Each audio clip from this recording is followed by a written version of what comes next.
Home is where you're supposed to be safe, a place of joy and happiness, where many of your fondest memories are made, especially if you have kids. It's where they take their first steps, and often where they celebrate their first holidays. It's not supposed to be a house of horrors, a place where a complete stranger breaks in the middle of the night, guns blazing, and takes your child. But, unfortunately, it happens. Like it did in October of 2018 in Barron, Wisconsin. So, what happened? I'm Andrew, and this is History's a Disaster. Tonight, we're diving into a true crime survival story. The story of Jayme Closs's kidnapping and her eventual escape from her captor. And tonight's episode is brought to you by Little Bird's Chocolate Peccadillos, the sinfully good, guilt-free chocolate bar. Jake Patterson was born on June 17, 1997, in Douglas County, Wisconsin, to Patrick and Deborah Patterson. He had two older siblings, Eric and Katie, and they grew up in a small rural area in an extremely small town surrounded by woods. He had a pretty normal childhood, did well in school, had friends. He would go outside and play, get in trouble occasionally. You know, typical kid shit. But in 2007, his parents got a divorce and fucked up his whole little world. His parents ended up selling their home when they split, with mom moving to the suburbs, while dad got a little creepy-ass cabin in the woods. Never trust anyone that chooses to live alone in the woods. Anyways, they ended up getting joint custody. So Jake stayed with his mom during the week and his dad on the weekends. And none of this sat well with him. Later in high school, people described him as very quiet and rather nerdy and geeky with just a small circle of friends. Despite his quiet nature, he was known for violent outbursts and getting mad at the smallest of things. In 2015, after graduating high school, he ditched his mom and moved into the creepy cabin in the woods and completely cut himself off from everyone. Since his dad was barely ever around, the only people that were living in the cabin was him and his older brother Eric. Eric was 4 years older and definitely not a good role model. He had multiple charges and convictions for wide-ranging shit, from sexual assault to drug charges. In fact, he had just got out of prison after serving an 8-month sentence for making drugs. After high school, Jake, the lazy shithead, skipped college and joined the Marine Corps. Unsurprisingly, he didn't last long. 5 weeks into boot camp, they gave him the boot for quote-unquote character issues, which I'm gonna assume is the polite way of saying he was a lazy piece of shit with anger problems. And how lazy was this shithead? He would go on to get multiple jobs that he'd be there for a week at most and quit. A few places, he didn't even last a day. He did this for 3 years. Work a few days, quit, be a lazy ass for a bit, then find another job. And that's a lot of fucking jobs. I've never been able to understand how people can do dumb shit like this. Anyways, after 3 years, Eric moved out of the house, leaving Jake completely alone, which is what he wanted. Until he started to get extremely lonely and realized that it wasn't what he really wanted. He wanted a girlfriend. But Jake, being the lazy loser he is, didn't really have that much luck with women. So what's a loser like this to do? Well, he's just going to kidnap one and force them to be his girlfriend.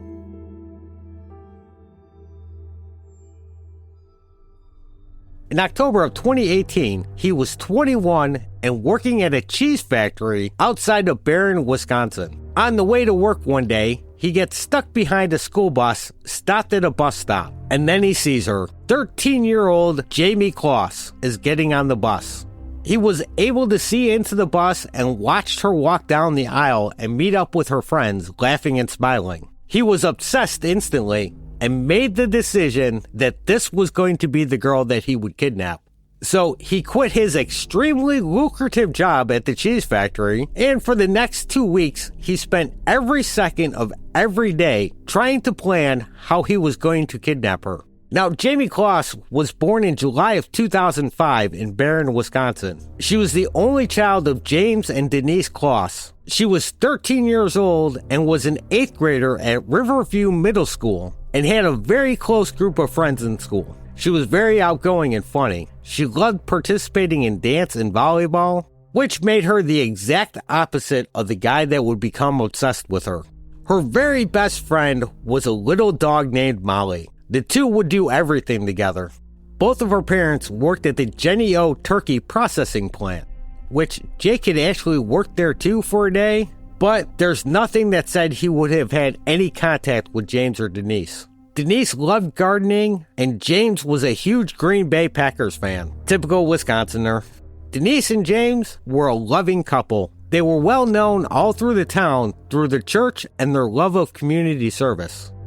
So, after Jake sees her and becomes obsessed, he tries to find out everything he can about her. Where she lives, her schedule, anything he could find out without leaving any sort of digital trail. He stayed off the internet and did it old school. He's an unemployed shithead, so what else does he have to do?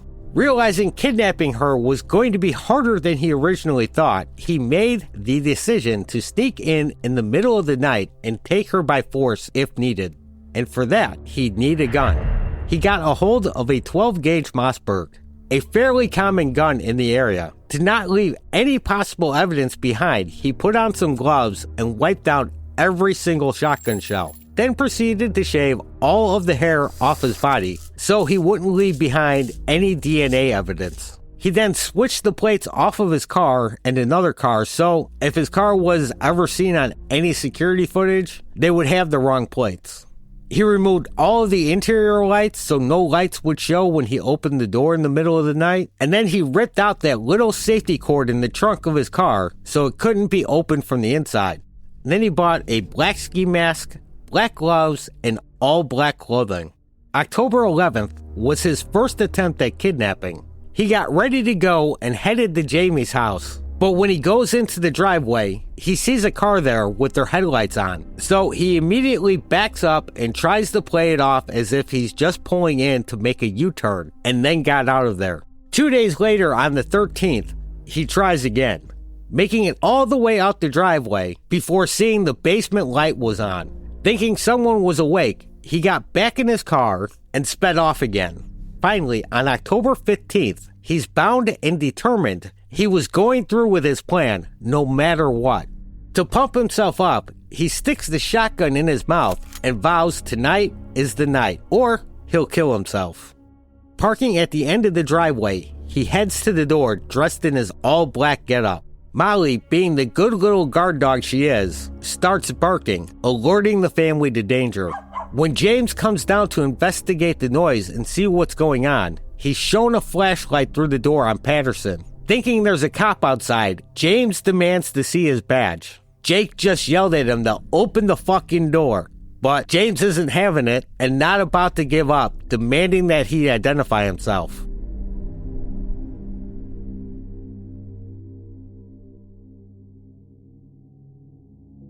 Pissed and tired of the exchange, Jake makes the decision and shoots James in the head with his shotgun and forces his way into the house. He then begins to go room to room searching for the object of his obsession when he comes across the locked bathroom door upstairs. Jayme and Denise had locked themselves inside and barricaded the door as best they could and hid in the tub. He tried to kick down the door but failed, so he bashes at the door until he finally gets through. Denise is frightened and holding Jayme tightly as she tries to call the cops. She doesn't get a chance to say anything to dispatch, and the call hangs up as Patterson comes into the bathroom. Finding this odd, dispatch does end up sending out a cop to check things out. Patterson rips off the shower curtain and stares down at Jayme and Denise. Denise is holding her daughter tightly, shielding her with her body. Jake hesitates for a minute before holding his gun on Denise and demanding she duct tapes Jayme's mouth shut, which she fails to do. She tries, but she's terrified and can't get the tape to stick. Jake loses his temper and rips the duct tape out of Denise's hand and tapes up Jayme's mouth and binds her hands and feet as he pulls her out of the tub. With Jayme in hand, he puts the shotgun to Denise's head and, unwilling to look at her because he's a fucking coward, turns away as he pulls the trigger. Denise died instantly as the shotgun removed part of her head. He dragged Jayme outside, almost slipping on her dad's blood, and threw her in the trunk of his car and sped away, just narrowly avoiding the cops as they were responding to the call that got disconnected. The police had arrived 4 minutes after the 911 call. The cops barely missed him, not even a minute earlier, and they would have caught him coming out of the house. Instead, they drove right by his red Ford Taurus, sitting on the side of the road, waiting for them to speed by. When the cops get to the Closs family home, they don't know what to expect. But things kept getting worse as they approached the busted front door. They had to try and push and squeeze through, since James's corpse was blocking the door. Now they're rushing in, guns drawn, and stepping over the single shotgun shell laying next to the body. Next, they find Denise's body in the blood-stained bathroom. They, however, don't find Jayme. With the cops in his rear view, Patterson drives the hour to his creepy cabin in the woods. And by now, on top of it being creepy, it's filthy. Old Jake, not much of a housekeeper. There's garbage and old food littering the floor. There's barely room to walk in the filth as he pulls Jayme from his trunk and forces her inside. Inside, he makes Jayme change her clothes as he watches and leaves to burn them.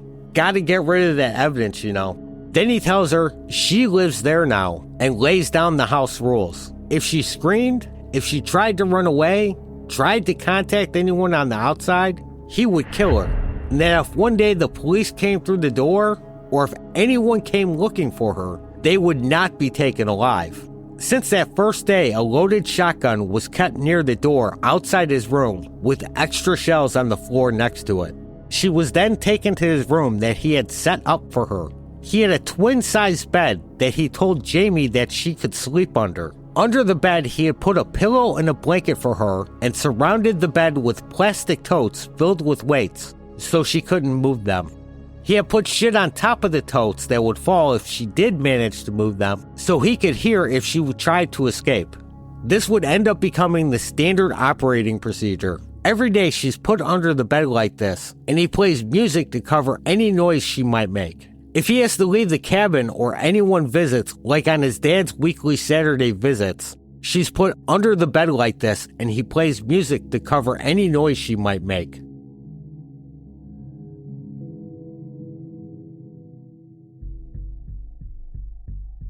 The first days were the hardest on her. She was terrified of Jake. She avoided him as much as possible. She didn't talk to him. She didn't look at him. She refused to eat anything he offered. She tried to escape once, but was quickly caught and savagely beaten. She tried her best to appease him after this to escape another beating.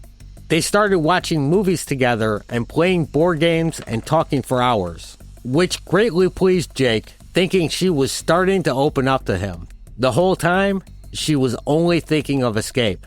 He eventually let her start sleeping in bed with him at night, but then back under the bed during the day.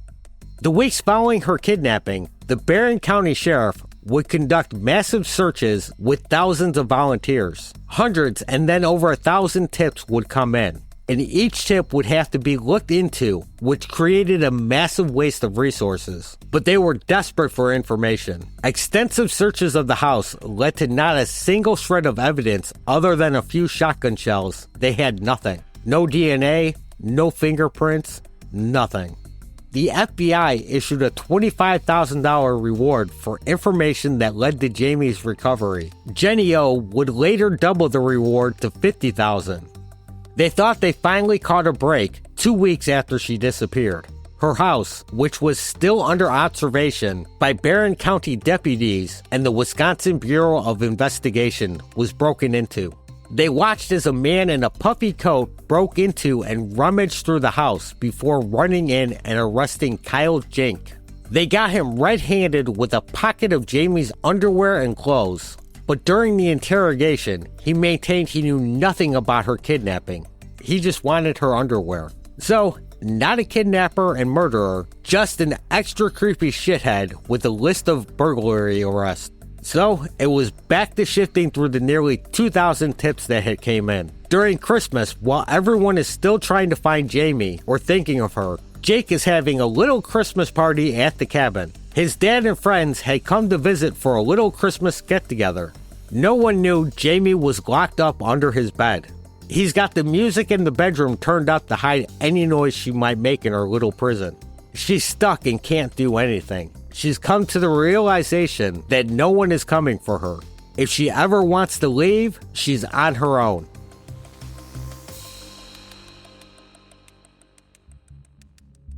Finally, on January 10th, after being held for nearly 3 months, she was able to break out of her little prison while Patterson was gone. She got the weighted down tubs to move just enough to crawl out and run. She steals a pair of Jake's shitty old shoes and makes it out into the cold Wisconsin countryside. She's lost and alone with no idea where she is. But fortune was smiling on Jayme as she saw a woman walking her dog down the road. She runs up to the woman, Jean Nutter, and frantically tries to tell the woman who she is and that she'd been kidnapped.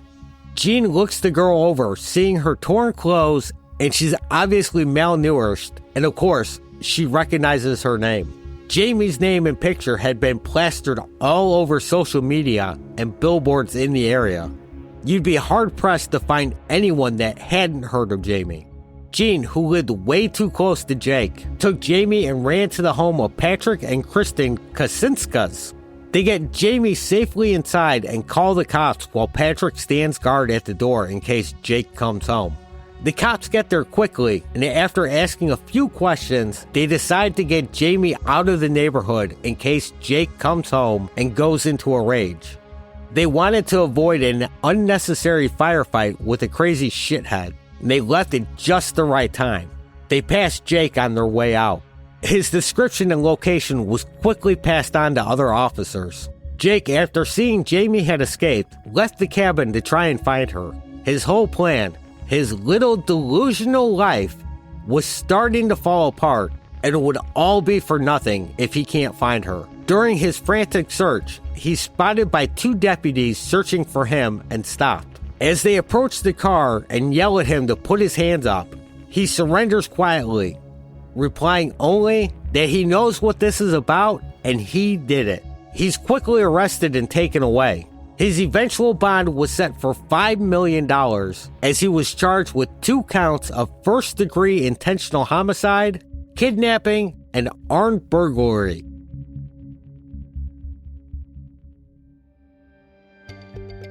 Jayme's safe return shocked the community. After being gone for 3 months, no one really expected her to come home alive. Her aunt Jennifer Smith was very grateful though and took Jayme in, eventually becoming her legal guardian. She would even be reunited with her much-loved dog Molly. Jenny O would go on to honor the $25,000 reward they originally offered for information that led to Jayme's return. Since Jayme rescued herself, they gave her the money. No clue if the FBI ever issued their $25,000 reward. Along with this though, there was also money from a GoFundMe that reached $150,000. Jake would go on to make a full confession and was fully cooperative with the police. He pleaded guilty to avoid going to trial. He gave the reason for this as he didn't want to cause Jayme the trauma of going through the trial and having to relive it, which it was fine living through it the first time, but apparently having to repeat it was a step too far for this shithead. While awaiting trial, he wrote a letter to Care TV 11, a local news channel, saying how sorry he was and what he did was stupid. In order to help not only Jayme, but the whole community come to grips with the new reality they were living in, they brought in Elizabeth Smart. Elizabeth had went through a very similar kidnapping to Jayme when she was taken from her home in 2002 at the age of 14 and ended up escaping after 9 months of captivity. So she knew what she was talking about when she gave advice to not only Jayme, but the entire town of how to heal through this and get on with some semblance of a normal life. In March, Jake's trial finally happened. He was given 2 life sentences without the possibility of parole for the murders of Denise and James, plus an extra 40 years for kidnapping. They ended up dismissing the burglary charge. He would also have to register as a sex offender in prison. Not sure if this is because of the kidnapping charge or not. There was never any mention of sexual assault at any point, Although this could simply be because of Jayme's age and no one wanted to bring it up or make her relive that shit, so they kind of swept it under the rug. Which, that is all pure speculation on my part, especially when it's been stated that it never ever happened. While in prison, he would end up getting beaten up at least twice. You know, most prisoners don't take too kindly to people that hurt kids in prison. So he would eventually be moved to a prison in New Mexico out of safety concerns. You know, because he kept getting his ass kicked while the guards watched. Jayme has since been living a relatively quiet life with her aunt. The awesome Aunt Jenny has been doing her best to keep her life private, only releasing a small update every few years. Jayme's childhood home would eventually be torn down, so it was no longer a constant reminder of the tragedy.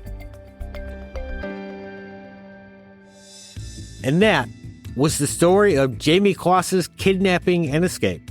Thanks for listening, and if you liked the show, please consider leaving a rating or review on your app of choice, and you can reach out to the show at historiesofdisaster@gmail.com with questions, comments, or suggestions, as well as following the show on social media, Facebook, Instagram, TikTok, YouTube, whatever, and share the episode. Your friends will love it.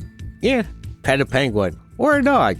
Lock your doors. Hug your kids. Chase that dream. Live for today, because tomorrow is never guaranteed. Thanks and goodbye.